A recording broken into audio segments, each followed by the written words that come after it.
மண்ணாக இருக்கட்டும், மக்களாக இருக்கட்டும், அனைத்து திட்டங்களையும் ஒரு சேர கொண்டு செல்ல இந்தியாவே திரும்பி பார்க்கக்கூடிய அளவிற்கு சிறந்த ஒரு திராவிட மாடல் ஆட்சி நடத்தி கொண்டிருக்கக்கூடிய கலைஞர் அவர்களின் தவ புதல்வரும் சமூக நீதி காவலருமான தமிழ்நாடு முதலமைச்சர் தளபதியார் அவர்களின் பிறந்த நாளையும்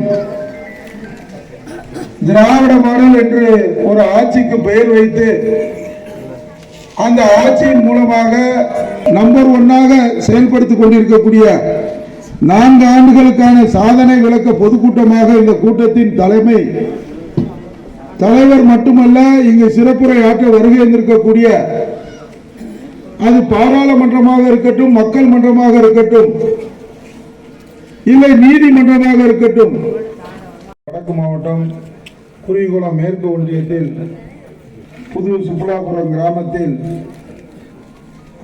முப்பெரும் விழா வங்க கடலோரம் துயில் கொண்டிருக்கும் கோடி தொண்டை எதிர்த்து அரசியல் பண்ண இயக்கம் திராவிட முன்னேற்ற கழகம் என்பதனை எங்களுடைய முதலமைச்சர், இந்த நாட்டில் உழைப்பால் உயர்ந்த ஒரு முதலமைச்சர், ஏழைகளுக்காக இன்றைக்கு தன்னுடைய ஆட்சியின் அதிகாரத்தை இன்றைக்கு நாட்டு மக்களுக்கு அர்ப்பணித்துக் கொண்டிருக்கின்ற எங்கள் தலைவர், எங்களுடைய தளபதியார் அவர்களை பார்த்து, நீ மேலைதோறும் நீ வா, ஒழுங்கு நடவடிக்கை எடுத்து விடுவோம் என்ற பயத்தின் அச்சத்தின் காரணமாக உனக்கு பதில் சொல்வதிலே அடக்கத்தோடு சொல்லிக் கொண்டிருக்கின்றோம். உன்னை பற்றி தரக்குறைவாக பேசுவதற்கு எங்களுக்கு ஒன்றும் பயம் கிடையாது. நாங்கள் ஜெயலலிதாவே நாட்டியக்காரி என்று சொன்னவர்கள், எம்ஜிஆரை பார்த்து எங்கள் தலைவர் கலைஞரை அவர் வைத்தால் நாங்கள் திருப்பி வைவோம். ஆனால் இன்றைக்கு ஒரு மென்மையான அரசியல் இந்த நாட்டிலே நிலவ வேண்டும் என்பதற்காக நமது தங்க தமிழர், நமது முதல்வர் அவர்கள் மிக கண்ணியத்தோடு அரசியலை நடத்தி கொண்டிருக்கின்ற காரணத்தால் நீ இப்படியெல்லாம் பேசிக் கொண்டிருக்கிறாய். உனக்கு பதில் சொல்வதற்கு என்னுடைய கடைக்கோடி தொண்டர்கள் போதும். ஆனால் நான் எடப்பாடியோடு கேட்டுக்கொள்கிறேன், அல்லது எச்சரிக்கையாக சொல்ல விரும்புகிறேன். எங்கள் தலைவர் கலைஞருடைய புதல்வரை, இந்த நாட்டினுடைய முதல்வரை, இந்த நாட்டு மக்கள் ஏழை மக்களுக்காக மாதம் 1000 ரூபாய் வழங்குகின்ற முதல்வரை பார்த்து நீ வா என்று பேசுகிற பேச்சை தயவு செய்து நிறுத்திக்கொள். இல்லை என்றால் உன்னுடைய வண்டவாளம் தண்டவாளம் மேலும் அதை நாங்கள் நிறைவேற்றியே காட்டுவோம். வாய்ப்புக்கு நன்றி கூறி விடைபெறுகிறேன். நன்றி, வணக்கம். தென்காசி வடக்கு மாவட்ட கழக செயலாளர், சங்கரமணி சட்டமன்ற உறுப்பினர், நமது ஒன்றிய கழக செயலாளர், இங்கு வந்தவரெல்லாம் வரவேற்று அமர்ந்திருக்கக்கூடிய அந்த அண்ணன் சேர்மதுரை அவர்களுக்கு இந்த நேரத்தில் நான் நன்றியை தெரிவித்துக் கொள்கிறேன். அவர்களுக்கு உறுதுணையாக இருந்த அத்தனை உதவியும் செய்த கழக நிர்வாகிகளுக்கும் என்னுடைய நன்றியை நான் உறுத்தாக்கி கொண்டு, முன்னிலை வைக்கக்கூடிய ஒன்றிய பெருந்தலைவரும் ஒன்றிய கழக செயலாளரும் முப்பெரும் விழாவில் சிறந்த ஒன்றிய செயல விருது பெற்ற அன்பு மாமா லாலா சங்கரபாண்டியன் அவர்களே, எனக்கு முன்னால் இந்த இயக்கம் இந்த மக்களுக்காக போராடி கொண்டிருக்கிறது என்பதை எளிய முறையில் உங்களிடத்தில் எடுத்துரைத்து அமர்ந்திருக்கக்கூடிய ஒன்றிய கழக செயலாளர் மூத்த முன்னோடி அன்பு அண்ணாச்சி கடற்கரை அவர்களே, அண்ணன் பாலராஜ் அவர்களே, குணசேகரன் அவர்களே, டிஎம்எஸ் அன்புக்கரசு அவர்களே, நகர செயலாளர் அன்பு நண்பர் மு பிரகாஷ் அவர்களே, கேடிசி குருசாமி அண்ணாச்சி அவர்களே, மாரிமுத்தண்ணன் அவர்களே, மற்றும் தொகுப்புரை வழங்கியிருக்கிற வெள்ளத்துறை அவர்களே, மற்ற நிகழ்வில் வருகை சிறப்பித்திருக்கக்கூடிய கழக மருத்துவர் அணி துணை செயலாளர் மருத்துவர் ஐயா செண்பானயம் அவர்களே, மனோகரன் அண்ணன் துணை செயலாளர்,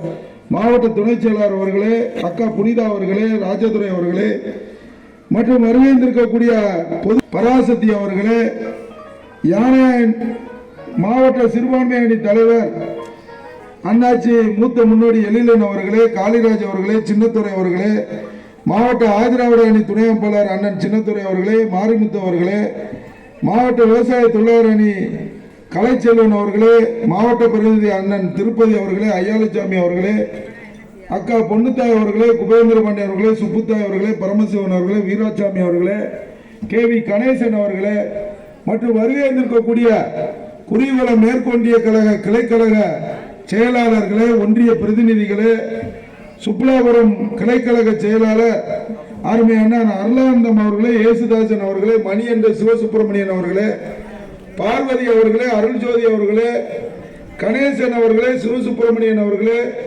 கணபதி என்ற பண்ணையார் அவர்களே, மனோகரன் அவர்களே, கிருஷ்ணசாமி அவர்களே, மணி யானகன், ராஜதேச நாயகம், இயேசுதாசன், ஆவுடை நாயகம் அவர்களே, அண்ணன் கணேசன் அவர்களே, மணிகண்டன் அவர்களே, உங்களை சந்திப்பதில் அளவற்ற மகிழ்ச்சி அடைகிறேன்.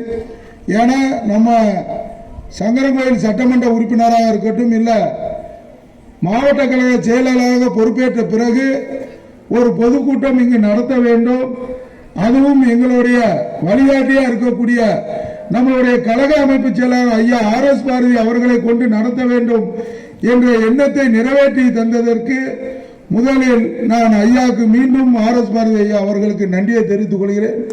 அதற்கு உறுதுணையாக இருந்த சுப்புலாபுரம் மற்றும் புது சுப்புலாபுரம் ஊர் பொதுமக்களுக்கும் பெரியோர்களுக்கும் கழக நிர்வாகிகளுக்கும் நான் நன்றியை தெரிவித்துக் கொள்கிறேன்.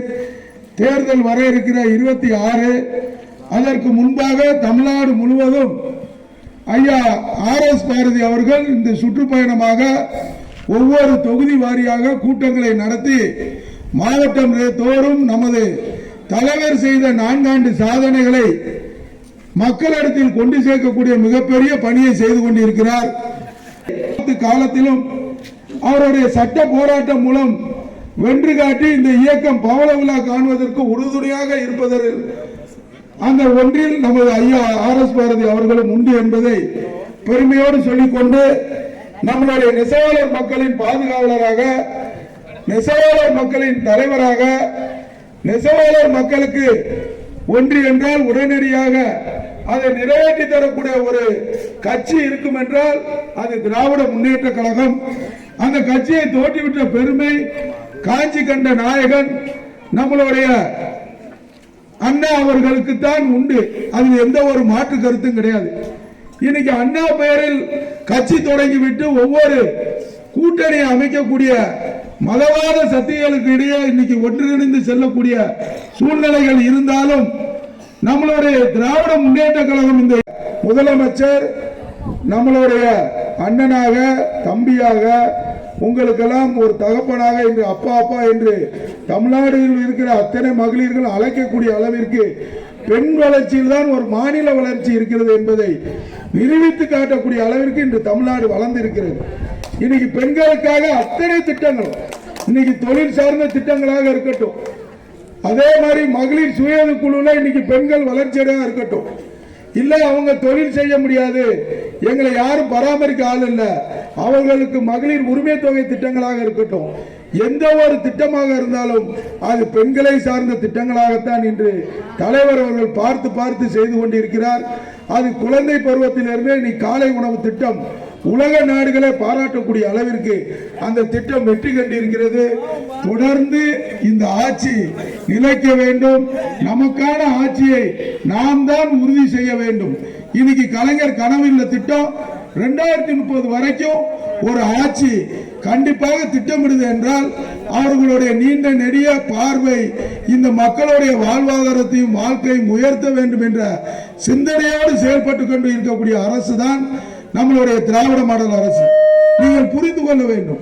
இன்னைக்கு நம்ம வீட்டில் அண்ணன் தம்பிகள் கூட இன்னைக்கு அரசு இடத்துக்கு சண்டை போட காலம் போய் இன்னைக்கு எல்லாரும் ஒருதாய் மக்களாக ஒரு இயக்கத்தின் வாயிலாக ஓரணியில் தமிழ்நாடு என்ற ஒரு திட்டத்தை கொண்டு வந்து எல்லோரையும் அதில் உறுப்பினராக சேர்த்து நாம் மத்திய அரசாங்கம் இருக்கட்டும், நமக்கு நிதி தர மறுக்கிற அரசாக இருக்கட்டும், ஓரணியில் இருந்து நாம் எதிர்க்கக்கூடிய ஒருதாய் பிள்ளையாக அமைய வேண்டும் என்ற அந்த திட்டம் நடைபெற்றுக் கொண்டிருக்கிற வெற்றிகரமாக முடியும் தருவாயில் இருக்கிறது.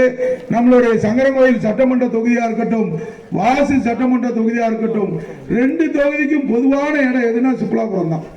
ரோட்டுக்கு அங்கிட்டு வாசி, ரோட்டுக்கு இங்கிட்டு சங்கரங்கோயில், எல்லாரையும் சந்திக்கக்கூடிய எல்லா திட்டம் வந்தாலும் அந்த மக்களுக்கு சேரக்கூடிய அளவிற்கு இன்று அமைந்திருக்கிறது. பெருமைக்குரிய இந்த சுப்புலாபுரம் கிராமத்தில் நான் பேசுவதற்கு வாய்ப்பு கிடைத்தமைக்கு ஒன்றிய செயலாளர் மற்றும் நம்ம ஒன்றிய கழக நிர்வாகிகளுக்கு மீண்டும் என் நன்றியை பதிவு செய்து வாய்ப்பளித்தமைக்கு நன்றி கூறி, வர இருக்கிற 2026 தேர்தல் மாடல் அரசுக்கான தேர்தல். இங்கு மதவாத சக்தியாக இருக்கட்டும், இல்லை எடப்பாடி போன்ற எந்த ஒரு திட்டமா இருக்கு. இருந்தாலும் காப்பி அடிக்கக்கூடிய அளவிற்கு தான் இன்னைக்கு எடப்பாடி இருக்கார். அவர்களுக்கெல்லாம் நாம் பாடம் போட்டக்கூடிய வேண்டும். உங்களுடைய சின்னம் உதயசூரியனாக இருக்க வேண்டும் என்று உங்கள் பொற்பாதம் தொட்டு கேட்டு வாய்ப்பளித்தமைக்கு மீண்டும் நன்றி கூறி விடைபெறுகிறேன். நன்றி, வணக்கம். சூர்யா வெற்றி கொண்டானவர்களே, கழக மருத்துவரணியுடைய துணை செயலாளர் செண்பக விநாயகம் அவர்களே, மாவட்ட கழகத்துடைய துணை செயலாளர் மனோகரன் அவர்களே, மற்றொரு துணை செயலாளர் ராஜதுரை அவர்களே, மாவட்ட துணை செயலாளர் அருமை சகோதரி புனிதா அவர்களே, பொதுக்குழு உறுப்பினர் பராசக்தி அவர்களே, பல்வேறு பொறுப்பில் இருக்கின்ற கழகத்தினுடைய முன்னோடிகளே, இறுதியாக நன்றி உரையாற்றிருக்கிற 1வது வார்டு ஒன்றிய கவுன்சிலர் கிளைக்கழக செயலாளர் முத்துசாமி அவர்களே, பெருந்துறையாக கூடியிருக்கிற பெரியோர்களே, தாய்மார்களே, உங்கள் அனைவருக்கும் என்னுடைய பணிவான வணக்கத்தை முதற்கண் தெரிவித்துக் கொள்கிறேன்.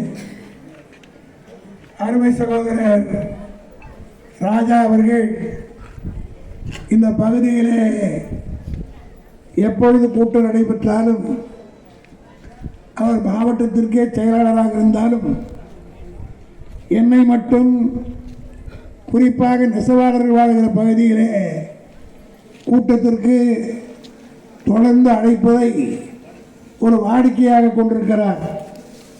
அதற்கு ஒரு முக்கிய காரணம் உண்டு. நானும் உங்களிலே ஒருவன் என்கிற காரணத்தினால் யார் யாரோ எதையோ உறவு என்று சொல்கிறார்கள்.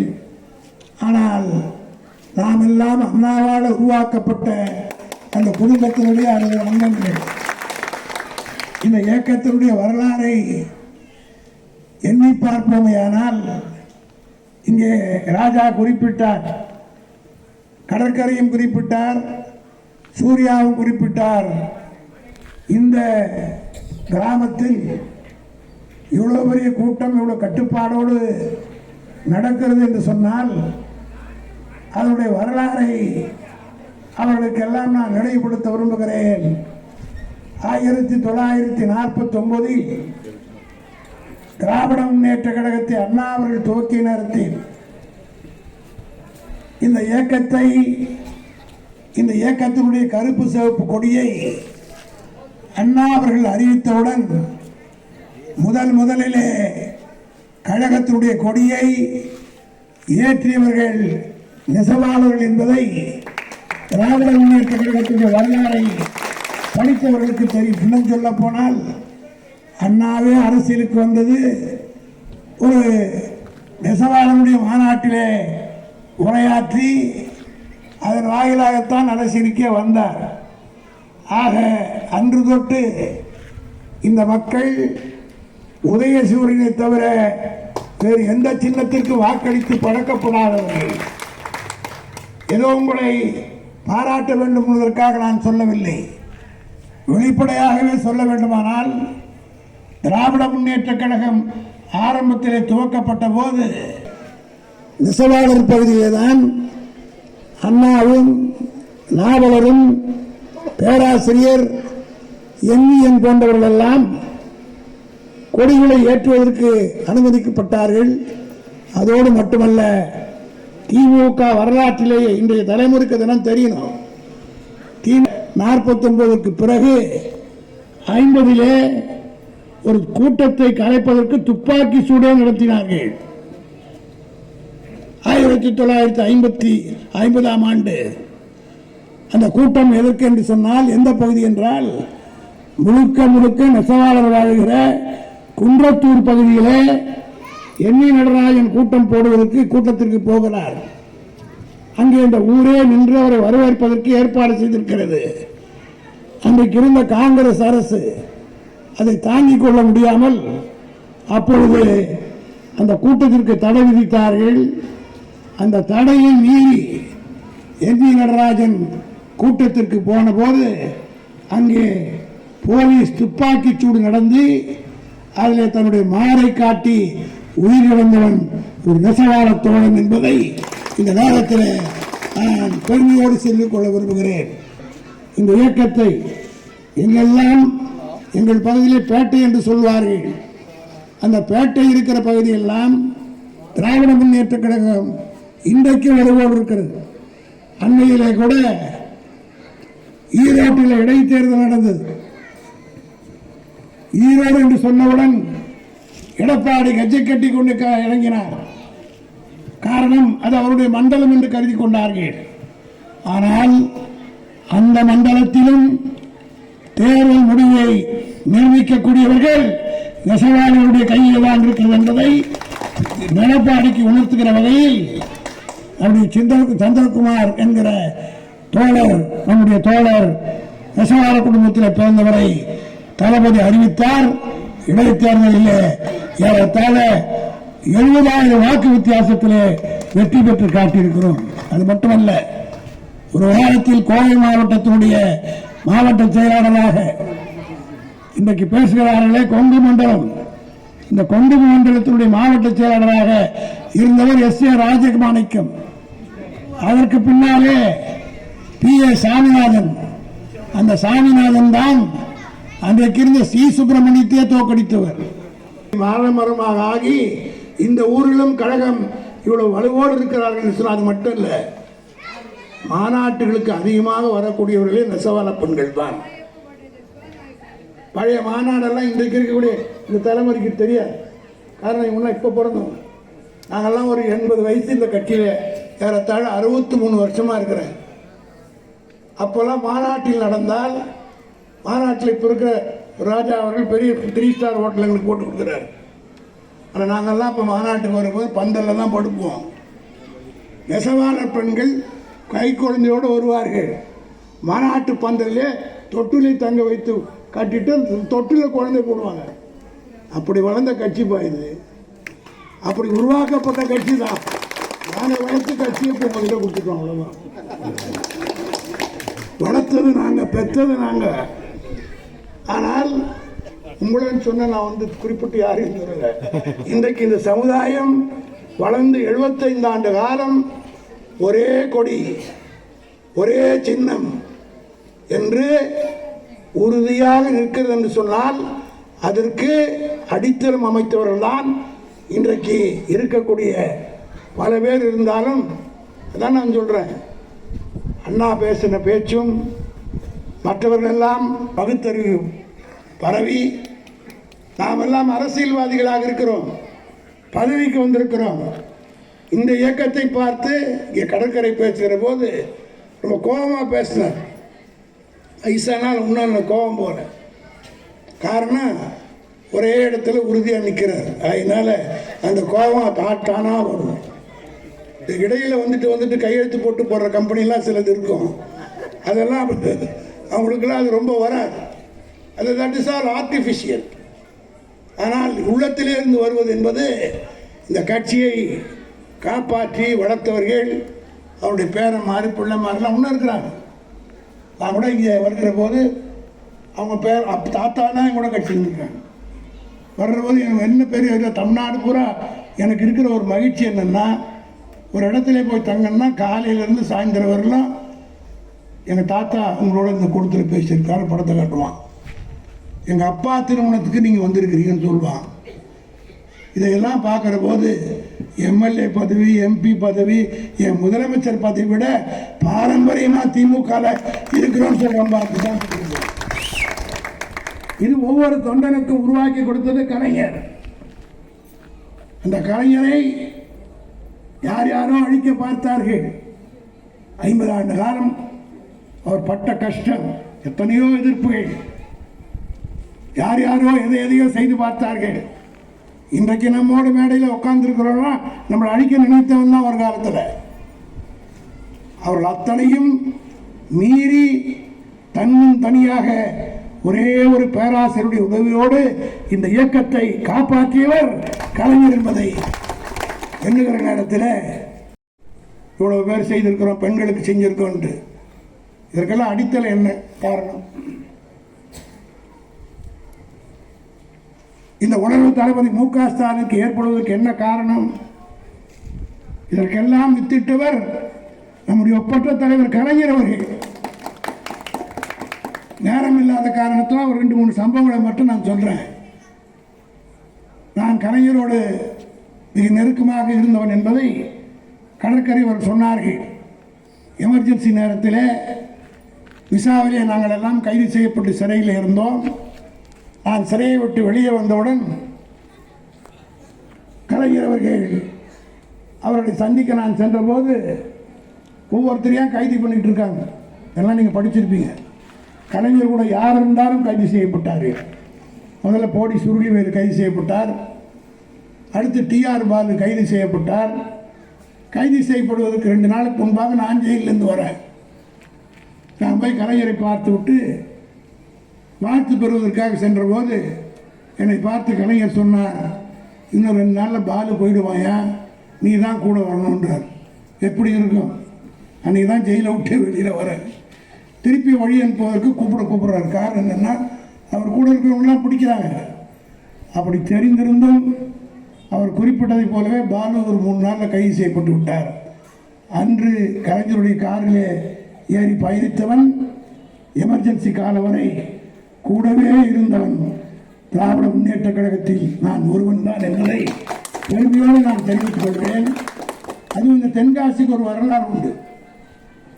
77 தேர்தலில் கடற்கரைக்கு ஞாபகம் இருக்குமான்னு தெரியல, 77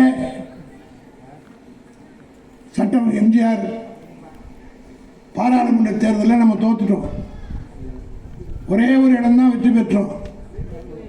எல்லோரும் போயிட்டாங்க. ஒரே ஒரு பேராசிரியர் மட்டும்தான் இருக்கிறார்.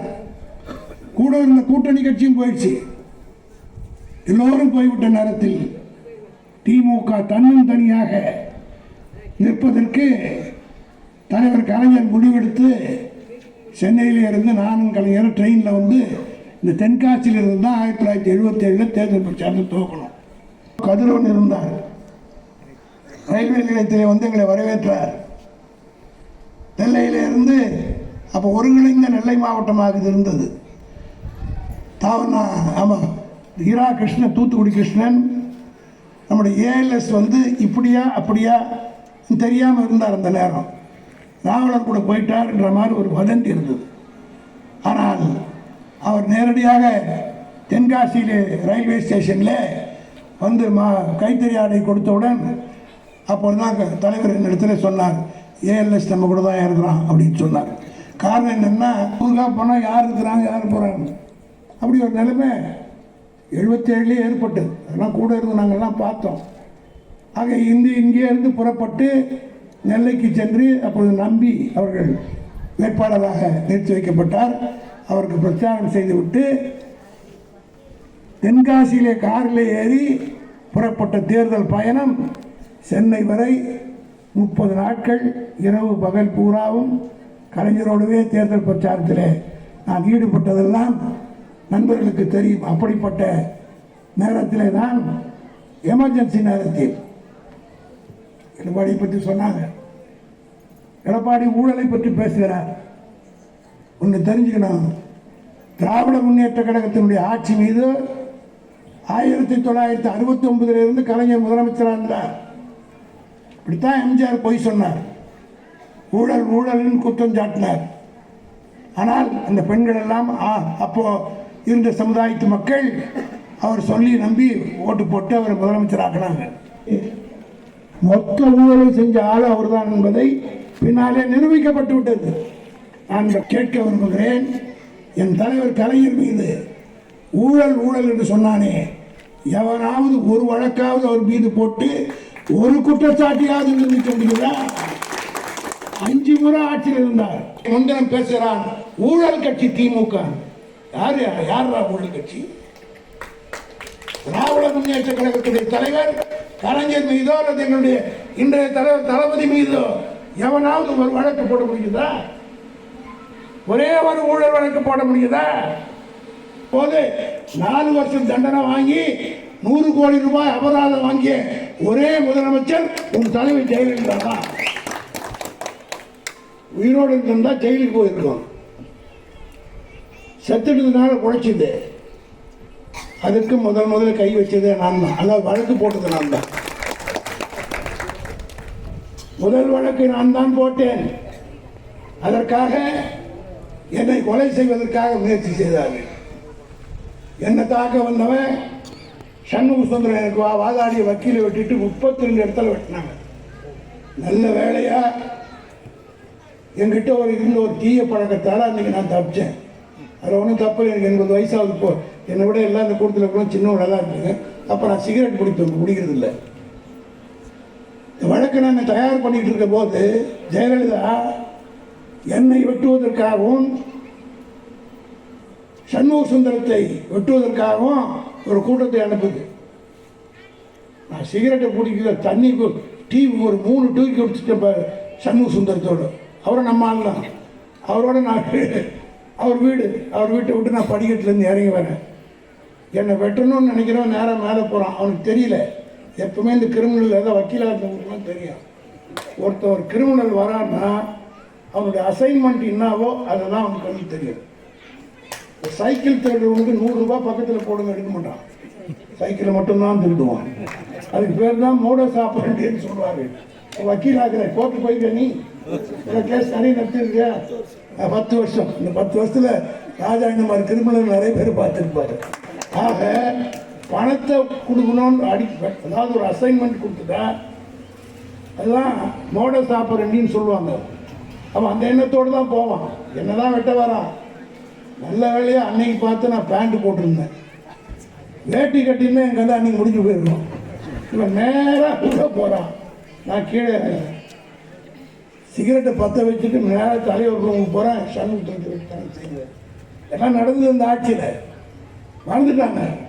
பெரிய யோகிய மாதிரி பேசுகிறார் எடப்பாடி. ஒரு ஊழல் குற்றச்சாட்டு வழக்கு போட்டுவதற்காக எங்களுடைய வெற்றிய கட்சி அதிமுக. நாங்கள் யாராவது வெட்டினோமா? அப்படி வெட்டணும்னு ஆரம்பித்து தான் ஒட்டப்பட உதவி மாட்டோம். எடப்பாடியை பல முறை தீர்த்து கட்டியிருக்க முடியும். சூர்யா சொன்னதை போல கொஞ்சம் நம்ம ஸ்லோ டவுன் பண்ணதுனால அவன் பேசலாம். காரணம் மேல அவங்க மாமா உட்காந்துட்டு இருக்காங்க. ஒரே தைரியம் தான். ரொம்ப நாளைக்கு இந்த மாமாவெல்லாம் அவங்களை காப்பாற்ற மாட்டாங்க. அவர்கள் அவர்களுக்கு நம்பிக்கை என்பதே யாரையும் நம்பவும் மாட்டாங்க. அவங்க எதுவாக இருந்தாலும் பிறரை அழித்து வாழ வேண்டும் என்ற எண்ணத்தோடு இருக்கக்கூடியதான். அப்படிப்பட்ட ஒரு நிலை இருந்தபோது எங்களை வெட்டும் போதெல்லாம் தப்பிச்சு வந்து கேஸ் போட்டோம். எமர்ஜென்சி நேரத்தில் இப்படி பல கொடுமைகளை கலைஞர்கள் சந்தித்தார்கள். ஏன் நீதிபதியுடைய வீட்டுக்கு சென்று இரவு 10 மணிக்கு தாக்கல் செய்தோம். நீதிபதி எங்கள் பதற்றத்தை பார்த்து, நான் வழக்கை உடனே விசாரிக்கிறேன், பதறாதீங்க, ஆனால் இதை போய் சட்டப்படி ஹைகோர்ட்டில் நம்பர் பண்ணிட்டு வாங்க, அரசு வழிக்கு நோட்டீஸ் கொடுங்கன்னு சொன்னார். ஓடோடி போய் ஹைகோர்ட்டில் யார் அந்த நம்பர் பண்ணுற கிளார்க் என்று விசாரித்த போது ஒரு பெண்மணி. அந்த அம்மையாருடைய வீடு மண்ணடியில் இருக்கிறது. சொல்லுகிற போதே உடம்பெல்லாம் புல்லரிக்கிறது. மயான அமைதி. இரவு 11 மணி நாங்கள் போய் அந்த அம்மையாருடைய வீட்டு கதவை தட்டுகிறோம். அந்த அம்மையார் நைட்டி ட்ரெஸ்ஸில் கணவனோடும் பிள்ளை குட்டிகளோடு உட்கார்ந்து டிவியை பார்த்து கொண்டிருக்கிறார்கள். கலைஞருடைய உடல் ராஜாஜி மண்டபத்தில் வைக்கப்பட்டிருப்பதை வீட்டிலிருந்து பார்த்து கொண்டிருக்கிறார். நாங்கள் போய் கதவை தட்டியவுடன் வெளியே வந்தவுடன் நாங்கள் எல்லாம் அழுது விட்டோம். அம்மா, கலைஞருக்கு இடம் கொடுப்பது உன் கையிலே தான் இருக்கிறது. நீ நம்பர் பண்ணி கொடுத்தால் நீதிபதி இப்பொழுதே அந்த வழக்கை விசாரிக்கிறேன் என்று சொன்னவுடன் நம்ப மாட்டீர்கள் தோழர்களே. நைட்டி ட்ரெஸ்ஸில் அமர்ந்திருந்த அந்த பெண்மணி தொட்டு தாலி கட்டிய கணவனிடத்தில் கூட சொல்லவில்லை, குழந்தைகளிடத்தில் கூட சொல்லவில்லை. ஸ்கூட்டி எடுத்துக்கொண்டு நேரடியாக ஹைகோர்ட்டுக்கு வந்து கையில், நாங்கள் கூட காசு கொடுக்கல, ஸ்டாம்பு அந்த அம்மா கையில் இருந்த ஸ்டாம்பை எடுத்து ஒட்டி, எவ்வளோ 5000 ரூபாய்க்கு சமமான ஸ்டாம்பை ஒட்டி கையிலே இருந்த ஸ்டாம்பை எடுத்து கொடுத்து விட்டு, அப்போ நாங்கள்லாம் கண்ணீர் மல்க அம்மா நன்றி என்று சொல்லும்போது அந்த அம்மா என்ன சொல்லிச்சு தெரியுமா? நன்றி சொல்லி என்னை அசிங்கப்படுத்தாதீங்க, இந்த சீட்டில் நான் உட்கார்ந்துருக்கிறேன்னா அதுக்கு காரணம் கலைஞர் என்று சொல்லுவது. இப்பொழுது புரிகிறதா? அன்றைக்கு காப்பி வாங்கி கொடுத்ததும் ஒரு பெண், கலைஞருக்கு இடம் கொடுப்பதற்கு உதவியதும் ஒரு கலைஞரால் உத்தரவு பெற்று பதவிக்கு வந்த ஒரு பெண் என்பதை நான் சொல்வதற்கு காரணம் என்னன்னா, பெண் அப்பதான் கலைஞர் நம்முடைய கலைஞர் சொன்னது நினைவுக்கு வந்தது. ஒரு காரியத்தை பெண்களுக்கு செய்தால் நன்றி உணர்வோடு கடைசி வரையும் இருப்பார்கள் என்பதற்கு அது ஒரு எடுத்துக்காட்டு. அதனால்தான் இன்றைக்கு எல்லா திட்டங்களையும் தளபதி அவர்கள் பெண்களுக்காகவே செய்து கொண்டிருக்கிறார். அதனுடைய பலனை இந்த பார்லிமெண்ட் எலெக்ஷன் நீங்க பார்த்தீங்கல்ல, பார்லிமெண்ட் தேர்தலில் எல்லா பெண்கள் பூத்துலாம். நான்லாம் வந்து எம்ஜிஆர் காலத்திலேருந்து எலெக்ஷன் பார்த்துருக்கிறேன். எம்ஜிஆர் கட்சி விட்டு போன பிறகு நான் கவுண்டிங்கே போகிறது கிடையாது. காரணம் என்னென்னா, ஆண்கள் பெட்டியை உடைச்சா ஃபுல்லாக நமக்கு தான் ஓட்டு வரும். பெண்கள் பெட்டியை உடைச்சா அப்படியே இலையாக இருக்கும். இந்த லீடிகள் ஓவர்டேக் பண்ணி ஜெயிச்சுட்டு போயிடுவாங்க. இது எம்ஜிஆர் உயிரோடு இருக்கிறதுல இருந்தது. என்னுடைய நண்பர் டிஆர் பாலு, நான் அவரும் ஒன்றா படித்தோம். இந்த முறை வந்தே தீர்ந்தம் கவுண்டிங்கான்னு கேட்டார். நான் போனேன். நான் இட்டுக்கட்டி சொல்லவில்லை. அந்த பெட்டிகளை உடைத்து பார்த்தால் பெண்கள் பூத்தில் 185% திராவிட முன்னேற்ற கழகம் உதவி செய்து போட்டு. ஆகவே தளபதிக்கு ஏகபோகமாக வந்து கொண்டிருக்கிறது. இதை தாங்கிக் கொள்ள முடியாமல் தான் எடப்பாடி ஊருக்கு ஊர் புலம்ப ஆரம்பித்து விட்டார். இன்னொன்றையும் நான் சொல்லுகிறேன், திராவிட முன்னேற்ற கழகத்தின் மீது எந்த பழியை சொன்னாலும் இந்த நாட்டு மக்கள் இனி ஏற்றுக்கொள்வதாக இல்லை. அதே நேரத்தில் இங்கே கூட நம்முடைய சூர்யாவை வெற்றி கொண்டு நான் சுட்டிக்காட்டியதை போல எடப்பாடி செய்த துரோகம் திமுகவுக்கு மட்டுமல்ல, அண்மையிலே ஒரு வழக்கை போட்டு அவங்க கட்சி தலைவர் ஜெயலலிதாவுக்கே கேடு வாங்கி கொடுத்துட்டாங்க. அதாவது உங்களுடன் ஸ்டாலின் சொல்லிட்டு ஒரு திட்டத்தை கொண்டு வந்தோம். நீங்கள்லாம் பார்த்துருப்பீங்க. ஒரே நாளில் எல்லா அதிகாரிகளும் வந்து உட்கார்ந்து அந்த திட்டத்தின் மூலமாக எல்லோருக்கும் பலன் கிடைக்கக்கூடிய ஒரு திட்டத்தை தளபதி மு.க. ஸ்டாலின் அறிவித்து அதுக்கு பெயர் உங்களுடன் ஸ்டாலின் போட்டாங்க. உடனே ஹைகோர்ட்டில் போய் கேஸ் போட்டாங்க. சி.வி. சண்முகன் ஒரு நல்ல மனுஷன், 24 மணி நேரம் ஸ்டடியாக இருக்கக்கூடியவர், அல்லும் பகலும் அழையாது அயராது உழைப்பவர் அல்ல, அயராது குடிப்பவர். அவர் ஜெயலலிதா சத்த அன்னைக்கு டிவியில் பேசுறவங்களுக்குலாம் ஞாபகம் இருக்கும். அம்மா சின்னம்மானே சொல்ல வரல, செத்த அன்னைக்கு பணம் கிடக்குது அன்னைக்கு போய் ஃபுல் குடியில் வந்து பேசின ஒரு யோகியன்.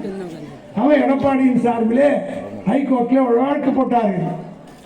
அதை விசாரித்த நீதிபதி என்ன சொன்னார்னா, ஸ்டாலின் பேர்லாம் வைக்கக்கூடாது, ஸ்டாலின் பேர் மட்டும் வைக்கக்கூடாதுன்னு இல்லை, இதுவரையில சீஃப் மினிஸ்டர் யார் பேரும் வைக்கக்கூடாது, துட்டு கொடுத்து சூன்யம் வச்சுக்கின கல்யாணம் சொல்லுவாங்க இல்லையா, அதுபோல் எடப்பாடி கேஸ் போட்டு எங்கள் பேர் எடுக்கணும்னு நினைச்சார்.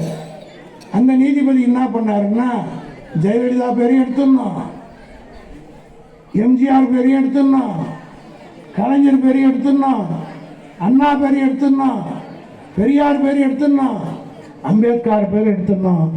காரணம், யார் பேர்களும் இருக்கக்கூடாதுன்னு ஒரு உத்தரவு போட்டார். எடப்பாடி அப்பீல் போனாரா? உங்க தலைவிடா அவங்க பிச்சைக்கார பிச்சை எடுத்துட்டு இருந்த பசங்க. நீங்க சினிமா தியேட்டர்ல டிக்கெட் இருந்தவங்கலாம் வந்து ஆனா அது எம்ஜிஆரும் ஜெயலலிதாவும் உங்களுக்கு போட்ட பிச்சை. அந்த அம்மையாருடைய பெயரை எடுக்க வேண்டும் என்று நீங்களே போட்டு தீர்ப்பை வாங்குகிறீங்கன்னா எந்த வகையில் நியாயம்? சொரணை இருக்க வேண்டும் இல்லையா? இவ்வளவு வீரம் பேசிட்டு போறிய இந்த கூட்டத்தில் நான் பேசிவிட்டு போகிறேன். தைரியம் இருந்தால், துணிச்சல் இருந்தால், நான் சொல்வது பொய்ன்னு சொல்லிட்டு நாளைக்கு எனக்கு வக்கீல் நோட்டீஸை கொடுங்க, கிளின்னு கிளிக்கிறேன். ஒன்று மட்டும் சொல்கிறேன், என் கை ரொம்ப மோசமான கை. நான் கேஸ் போட்டேன் என்று சொன்னால் நிச்சயமாக உள்ளே போகிறது உறுதி. ஆக இவர்கள் போட்ட இந்த வழக்கு என்ன ஆச்சு? எம்ஜிஆர் பேரை எடுக்கணும், 25 திட்டத்துக்கு அம்மா பேரை வச்சிருக்காங்க. அம்மா தண்ணி, அம்மா உணவு, அம்மா பெட்ரோல், அம்மா பெட்ரோலியம் வண்டி, போலீஸ் பைக்கு, அம்மா மீன் 25 பேருக்கு அம்மா அப்பா வச்சிருக்காங்க. அந்த 25 பேரையும் எடுக்கணும். கலை தளபதி அவர்கள் முதலமைச்சர் ஆன உடனே அம்மா உணவு போர்டை நம்ம கட்சிக்காரர் போட்டு ஆஃபீஸில் எடுத்துட்டார். உடனடியாக அவர் மேலே வழக்கு போட்டு அம்மா உணவன் போர்டை மாற்றின தலைவர் நம்முடைய தலைவர் தளபதி. ஆனால் இவங்க எடுக்க சொல்லிட்டு போட்டாங்க. உடனே தளபதி என்ன சொன்னார் தெரியுமா? என் பேர் போனால் கூட நான் கவலைப்படலை, ஜெயலலிதா பேர் எடுக்கணுங்கிறாங்க, எம்ஜிஆர் பேர் எடுக்கணுங்கிறாங்க, அண்ணா எல்லாவற்றுக்கும் மேலாக அண்ணா பேரையே எடுக்க வேண்டும் என்று இந்த சட்டத்தில் உத்தரவு மூலமாக வருகிறேன் சொன்னால் சும்மா இருக்கக்கூடாது என்று உடனடியாக எனக்கு தொலைபேசியிலே தொடர்பு கொண்டு என்னைத்தான் அந்த வழக்கை போட சொன்னார். சுப்ரீம் கோர்ட்டில் திராவிட முன்னேற்ற கழகத்தின் சார்பில் நான் தான் வழக்கை தொடர்ந்தேன். வழக்கை தொடர்ந்து விசாரித்த நீதிபதி 10 லட்சம் ரூபாய் CV சண்முகத்துக்கு போட வைத்த கட்சி திமுக. எடப்பாடி இதை புரிஞ்சுக்கணும். நீ போட்ட கட்சி, உனக்கு சோறு போட்ட ஜெயலலிதா, உன்னை வாழ வைத்த ஜெயலலிதா பேர் எடுக்கணும்னு உத்தரவு வாங்கினவன் நீ. உங்க அம்மா பேர் உள்ளிட்டு அண்ணா பேர் உள்ளிட்டு அனைத்தையும் காப்பாற்றி கொடுத்த தலைவன் தான் தளபதி மு.க. ஸ்டாலின் என்பது நடந்திருக்கிறார். ஆக இதையெல்லாம் நம்முடைய மக்கள் மத்தியில் நீங்கள் சொல்ல வேண்டும். பல பேருக்கு தெரியாது. ஜெயலலிதா பேரில் சிலை வச்சாங்களே, அதுவே அனுமதி இல்லாமல் வச்சுட்டாங்க. நம்ம தளபதி வந்த உடனே அனுமதி கொடுத்தார். அது மட்டும் இல்லை, ஜெயலலிதா பிறந்தனால அரசு விழாவை நடத்தணும்னு சொன்னதும் தளபதி தான். நான் கூட கொஞ்சம் கோபமாகவே கேட்டேன். என்னை பற்றி ராஜாவுக்கு தெரியும். நான் எதையும் யாருக்கும் பயப்படுறதே கிடையாது. கலைஞர்கிட்டே பேசுவேன். முடியும் என்னங்க நீங்கள் போய் அதெல்லாம் பண்ணுறீங்களே, 4 வருஷம் தானே? இல்லை அது தப்பாயிடும். ஏன்னா அவங்க போட்டு வந்துட்டாங்க உத்தரவை. ஏங்க அதுக்கு பிறகு தாங்க 4 வருஷம் தண்டனை சசிகலாவுக்கு வந்தது. அதில் ஜட்மெண்ட்லே பிரைம் அக்யூசஸ் ஜெயலலிதா ஜட்மெண்ட்டை படித்து பாருங்க. முதல் குற்றவாளியே ஜெயலலிதா தான். எல்லா ஊழலையும் செய்தது ஜெயலலிதா தான். அந்த ஜெயலலிதாவுக்கு உதவியாக தான் சசிகலா இருந்தது. ஆகவே ஜெயலலிதா உயிரோடு இருந்தால் இந்த தண்டனை அவர் கிடைத்திருக்கும். அவர் இல்லாத காரணத்தால் விட்டுட்டோன்னு சொல்லி தீர்ப்பு சொல்லியிருக்காங்க. இதை கேட்டபோது தளபதி எப்படி சொன்னார். அதோடு மட்டுமில்லை, ஒரு பல்கலைக்கழகத்துக்கு ஜெயலலிதா பேரை வச்சாங்க, விட்டானுங்க. அதுக்கும் கோர்ட்டுக்கு போய் அதை வாங்கி கொடுத்ததும் தளபதி மு.க. ஸ்டாலின் தான். எங்களை பார்த்து எடப்பாடி பழி பேசுகிறான்னு சொன்னால் இரு, எலெக்ஷன் வரட்டும், வீதி வீதியா நீ என்னென்ன செஞ்சங்கிறத எங்களுக்கு இல்லை, ஜெயலலிதாவுக்கும் சசிகலாவுக்கும் அதிமுக காரனுக்கு எடப்பாடி செய்திருக்கிற துரோகம் என்பதை எல்லாம் புட்டு வைப்பதற்கு திமுக தொண்டன் தயாராகிவிட்டால் இதையெல்லாம் நான் உரிமையோடு கேட்டுக்கொள்கிறேன். நடைபெற இருக்கிற சட்டமன்ற தேர்தலில் இந்த பகுதியிலே திராவிட முன்னேற்ற கழகத்துடைய வேட்பாளராக யார் நிற்க வைக்கப்பட்டாலும் தேர்தல் அன்று ராஜா கிட்டே நான் சொல்லிட்டேன். யாருக்குமே நான் முன்கூட்டி சொன்னதே கிடையாது. காரணம், ராஜா மீது எனக்கு இருக்கிற தனிப்பட்ட பாசத்தின் காரணமாக அவர் வளர வேண்டும், மேலும் பல பதவிகளை பெற வேண்டும் என்று மனதார நான் விரும்புகிறவர்களே நானும் ஒருவன். ஆகவே காரில் வரும்போது சொல்லிவிட்டு அவர் கூட கேட்கல. தேர்தல் அறிவித்தவுடன் ஒரு நாள் காலையில இருந்து மாலை வரை வேனிலே இந்த பகுதியில இருந்து எங்கெல்லாம் நெசவாளர்கள் வாழ்கிறார்களோ அந்த பகுதியிலெல்லாம் உதயசூரனுக்கு வாக்கு கேட்டு பிரச்சாரம் செய்வதற்கு நான் வருவேன் என்பதை சொல்லியிருக்கிறேன். எனவே இந்த நல்ல வாய்ப்பை எனக்கு ஏற்படுத்தி கொடுத்த அனைவருக்கும் நன்றி கூறி இந்த சிறப்பான ஏற்பாட்டை மிகுந்த அக்கறையோடு செய்திருக்கக்கூடிய ஒன்றிய கழகத்துடைய செயலாளர் சேர்துரை, செயலாளர் மணி, முத்துசாமி ஆகியோருக்கு என்னுடைய தனிப்பட்ட நன்றிகளை தெரிவித்துக் கொண்டு விடைபெறுகிறேன். நன்றி, வணக்கம்.